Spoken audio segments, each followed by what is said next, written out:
Brace God. இன்றைய தியானம் ஏசாயா 41:8-14 வரை.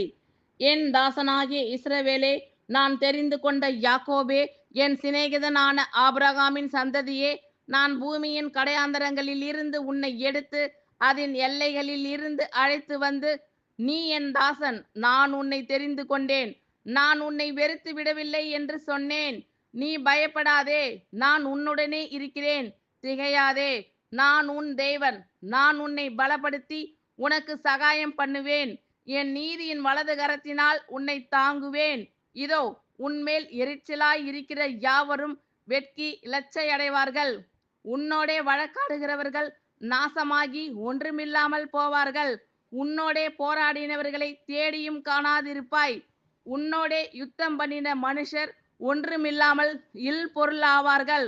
உன் தேவனாய் இருக்கிற கர்த்தராகிய நான் உன் வலது கையை பிடித்து, பயப்படாதே, நான் உனக்கு துணை நிற்கிறேன் என்று சொல்லுகிறேன். யாக்கோபு என்னும் பூச்சியே, இஸ்ரவேலின் சிறு கூட்டமே, பயப்படாதே, நான் உனக்கு துணை நிற்கிறேன் என்று கர்த்தரும் இஸ்ரவேலின் பரிசுத்தருமாகிய உன் மீட்பர் உரைக்கிறார். ஆமென். Thank you Lord.